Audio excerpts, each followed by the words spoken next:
Здравствуйте, друзья! Меня зовут Вадим Прядко, и я практикующий ветеринарный врач. Также я могу стать вашим ветеринарным врачом на отдалении, или, как люди называют, платные онлайн-консультации.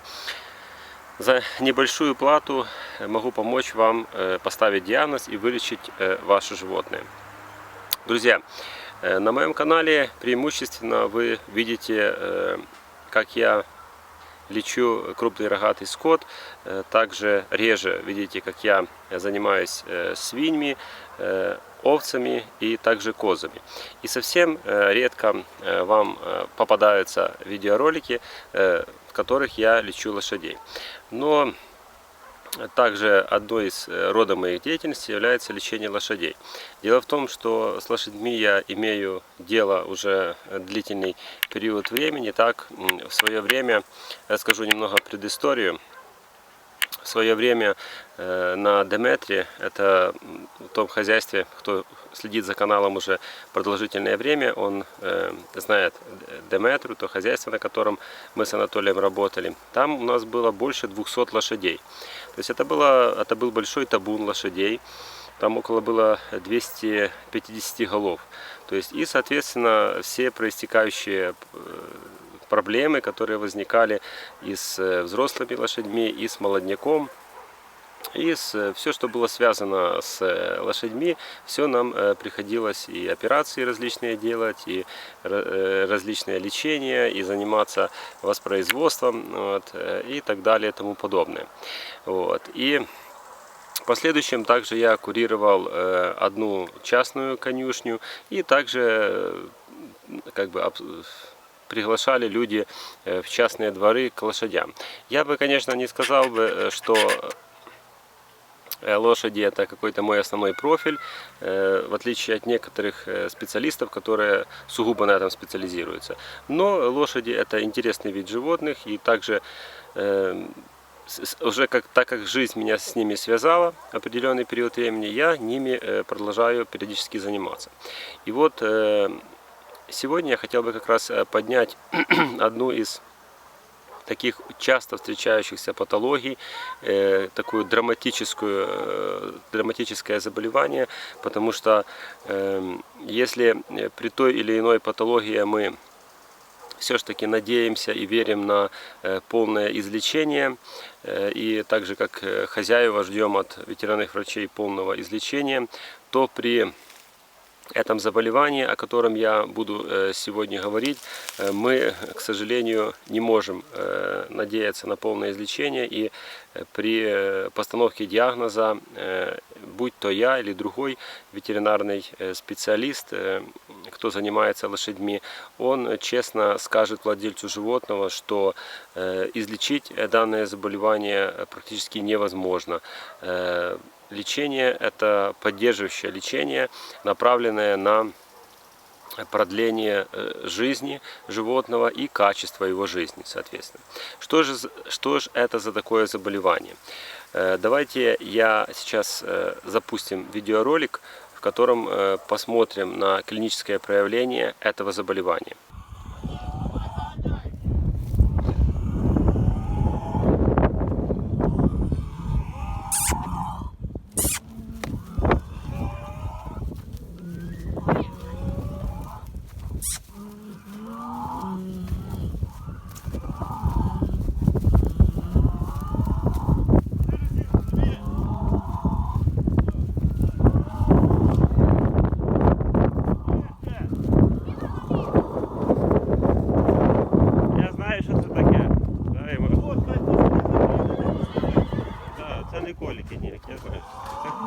Это хроничное заболевание бронхов.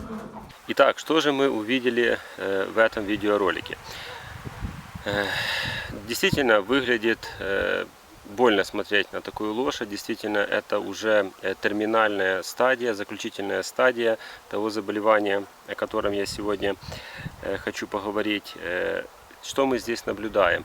При незначительной нагрузке, практически мы только лошадь вывели из конюшни, она прошла буквально метров 20. Вы видите, как развивается сильно у нее отдышка. Это инспираторная так званая отдышка, то есть отдышка на выдохе. Вот. Ей не хватает кислорода, она замедляется, так, бьет копытом землю, так, то есть показывает тем, что ей дискомфортно, ей не хватает кислорода, так, и очень медленно она передвигается. Вот, постепенно, вот таким образом мы ее завели назад в конюшню. Собственно говоря, и выгнал я ее из конюшни только не для того, чтобы там поиздеваться над животным бедным, так, а для того, чтобы оценить как раз функциональные возможности легких, так, вот, и увидел, так, к сожалению, констатировал тяжелую стадию заболевания, которое часто в интернете и кругом называют ХОБЛ, так, хроническая обструктивная болезнь легких или хроническое обструктивное заболевание легких. Вот. Но на самом деле по современной терминологии ветеринарной оно называется эмфиземой, так, вот, эмфиземой легких или рецидивирующей обструкцией, значит, бронхов, так. А ХОБЛ это более медицинская терминология, то есть используется у людей. Но от этого суть не меняется. Суть заболевания это сужение бронх и бронхиол, это дефицит кислорода, это отдышка, это постепенное разрушение дыхательной ткани, альвеолярной ткани, развитие эмфиземы легких. И вот давайте еще посмотрим несколько видеороликов, несколько клинических случаев, которые мне тоже присылали из разных уголков мира, из разных стран, где будет продемонстрировано также, где будет продемонстрирован клинический симптом, как раз вот эта отдышка.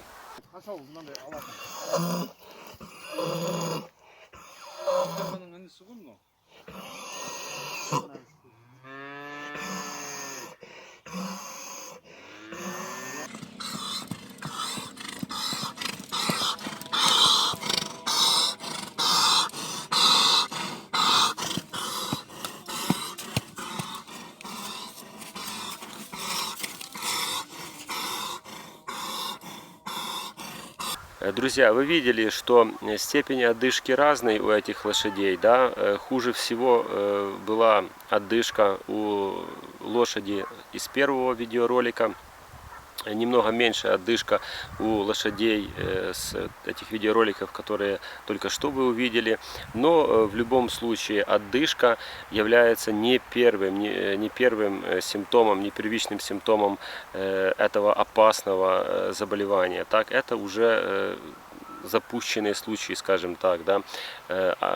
Когда отдышка, вот такая отдышка появляется при нагрузке, это, скажем так, средней тяжести, тяжелые случаи, но когда она уже появляется просто в спокойном состоянии, это уже терминальная стадия, фактически как вот в том первом ролике.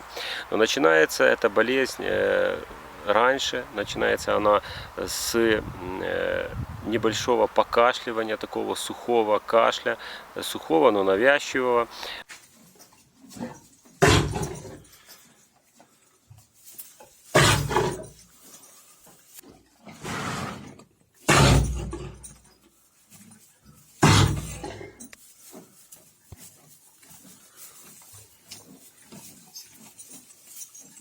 На которые часто не обращают хозяева внимания, либо связывают его с гельминтной инвазией. Соответственно, проводят обработки своих лошадей против гельминтов, не получают результата, соответственно, меняют ангельминтные средства, тоже не получают результата. И в дальнейшем многие ветеринарные врачи, кто, скажем так, не имеет опыта соприкосновения с этим заболеванием, назначают там антибиотики, возможно, противовоспалительные средства, так, и тоже в большинстве случаев не получают стойкого, скажем так, стойкой ремиссии, выздоровления животного. Так. Еще одним симптомом этого заболевания, так не всегда, но присутствует этот симптом, который тоже путает ветеринарных врачей и путает владельцев, является выделение. Так, это мокрота, которая выделяется при кашле, либо даже вот в спокойном состоянии. Вот тут мокрота может быть разная, она может быть вот такого цвета, как вот на вот этом фото. Вот. Мокрота может быть прозрачной, просто прозрачные сопли выделяются с ноздрей, вот, и вытекают, или откашливается. Может быть кусочки, может быть такого белесоватого цвета, так, напоминающие гной, но таковым не являющийся. Либо это действительно при подсоединении условно патогенной микрофлоры, вот, либо при пневмонии, если это не истинная эмфизема, не истинный хоббл, так, то пневмония бактериального происхождения, он может быть гнойный, так, но при этом также повышается температура тела, так, но это уже пошла дифференциальная диагностика, а при хоббл температура тела не повышается. Вот.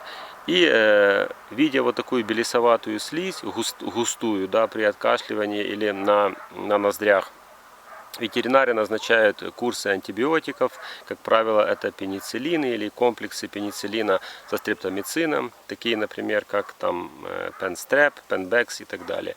Вот. Ангельминтики, и это не дает результата. Лошади все равно продолжают либо кашлять, либо отдышка нарастает, и эти симптомы нарастают до вот такого терминального состояния. Что, собственно, является причиной этого заболевания, так, и почему на него не действуют вот эти наши средства терапии, которые мы применяем, так. Причина является не гельминты, причиной является не патогенная микрофлора, хотя она может наслаиваться впоследствии. Причиной является аллергическая реакция. Так? Ее еще называют гиперчувствительной реакцией бронхов, бронхиол, вот, на аллерген. Какой именно аллерген? Аллерген – это плесень. Это плесень, которая содержится в соломе, которая содержится в сене, споры, которые могут попадать в опилки, в подстилку, в пыль. Если, например, много пыли в помещении, пыль кругом на деннике, на стенках, часто в манежах тоже, где не увлажняют манежи, там вот песок, пыль, все это смешивается, тоже стоит такой туман с этой пыли. И вот эти грибки, вот, собственно, я здесь их напишу, так, чтобы не сломать язык. Вот эти вот грибки по научным данным западной литературе, вот они преимущественно вызывают такие аллергические реакции тяжелые. Вот. И, соответственно, лечение, соответственно, оно в корне отличается от того, что мы привыкли прописывать как ветеринары, да, слыша кашель, видя выделение. Так. Лечение, оно намного сложнее и, к сожалению, приводит к, можно сказать, выздоровлению или к длительной ремиссии только в самых начальных стадиях, так, этого заболевания. Мне довелось уже, скажем, не один десяток таких лошадей наблюдать и лечить. Многим доводилось добиваться стойкой ремиссии. Многие уходили на мясокомбинат, скажем откровенно, да, и с изменениями, существенными изменениями легочной ткани. Вот. Можно еще посмотреть некоторые ролики.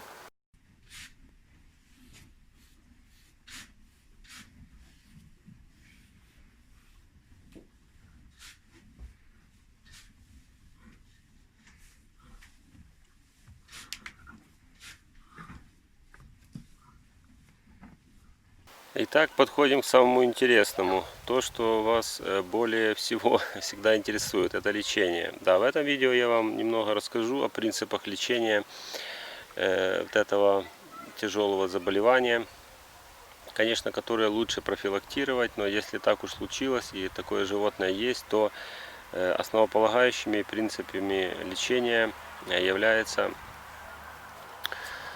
применение глюкокортикоидов. Это может быть дексаметазон, особые его формы, пролонгированные его формы. Это может быть преднизолон. Также применяется для купирования острых симптомов, а также для длительной ремиссии. Есть ряд препаратов, которые имеют пролонгированное действие. В частности, есть препараты, которые имеют эффект до 14 дней. То есть при одноразовом применении до 14 дней могут давать ремиссию, а во многих случаях эта ремиссия может длиться даже месяц и даже больше, особенно если это летний период времени, если это возможность держать лошадь на свежем воздухе. Второй группой препаратов являются бронходилататоры, то есть вещества, которые расширяют вот эти суженные бронхи, так, которые устраняют обструкцию, которая как раз и вызывает вот эту тяжелую отдышку. Кленбутирол — это самый распространенный, есть ветеринарная форма, не дешевая, но есть. А также есть ряд еще других препаратов и ингаляционных препаратов, так, которые применяются уже из человеческой медицины, берутся и применяются для купирования симптомов. Конечно, несмотря на то, что я в начале ролика сказал вам о том, что хроническое обструктивное заболевание легких, оно не вызывается гельминтами или инфекцией, так? Но это не означает, что перед началом лечения нужно все-таки убедиться в том, что животное свободно от гельминтов и не имеет как раз вторичной инфекции. Для этого я в своей практике делаю капрологию, я отсылаю фекалии в лабораторию, мы смотрим на яйца гельминтов, если они есть, мы все-таки проводим дегельминтизацию. Что касается бактериальной инфекции, обязательно нужно контролировать ректальную температуру тела, измерять температуру тела. И если это нужно и это показано, также можно сделать и мазки из носовой полости, так, на бакпосев сделать. Также для более точной установки диагноза, и даже не столько установки диагноза, потому что он все-таки очевиден, сколько для оценки состояния как раз бронхов можно проводить бронхоскопию специальным зондом. Это уже не фантастика, это уже практикуется. Есть даже канал на YouTube. У меня нет такого зонда, я такой процедуры не провожу, но есть канал на YouTube «Ветеринар на колесах», и там специалист, ветеринар, там он показывает, как он проводит лошадям эту процедуру. Можно будет посмотреть, я даже дам вам, в комментариях напишу ссылочку, кто хочет, он может посмотреть, как это выглядит на практике, и даже, возможно, кто рядом находится с этим специалистом, он даже может воспользоваться такой услугой. Лечение лечением, как говорится, лечение, оно в этом случае дело не всегда благодарное, не всегда то получаем, чего хотим получить.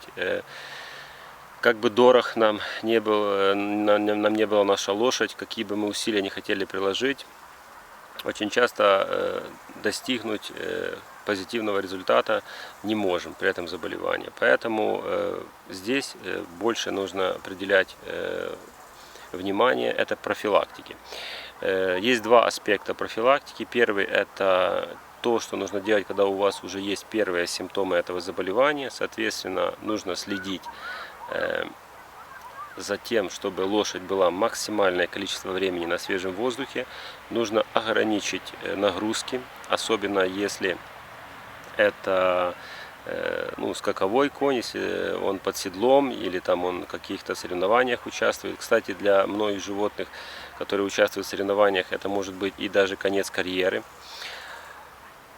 Больше на свежем воздухе, ограничение нагрузок, исключить контакт с пораженным плесенью сеном, соломой.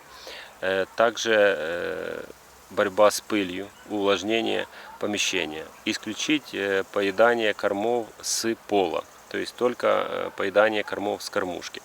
Это такие основные, основные профилактические мероприятия касательно уже заболевших лошадей. Так. Касательно здоровых лошадей, в принципе, те же принципы, те же подходы, плюс регулярная дегельминтизация, плюс прививка от гриппа, обязательно нужно проводить, прививать, а также других инфекционных заболеваний, поражающих легочную систему, которые в том или ином регионе есть. Что касательно вакцин и, скажем, инфекционных заболеваний, которые есть, вот, в частности, в Украине, так, то я снимал отдельное видео, целое видео, в котором я рассказывал о доступности вакцин, разнообразии вакцин. Так, это тоже можете найти на канале, посмотреть. И в принципе, это основные моменты, так, пыль, плесень, свежий воздух, прогулки, дегельминтизация, вакцинация. И в принципе ваш конь будет здоровым, вот, и долго будет жить, собственно говоря. Друзья, если это видео стало для вас полезным и интересным, обязательно ставьте лайк, оставляйте комментарии, делитесь своим. Это был мой опыт соприкосновения с этим заболеванием. Так, я ним поделился. Возможно, у вас есть свой опыт, и вы хотите ним поделиться в комментариях, пожалуйста. Также, если у вас есть больная лошадь, и вам нужна консультация за совсем небольшие деньги, платные, я готов поделиться своим опытом лечения этого заболевания. Подписывайтесь на канал, нажимайте на колокольчик, чтобы вам приходили регулярные уведомления. Берегите себя и своих животных. До свидания.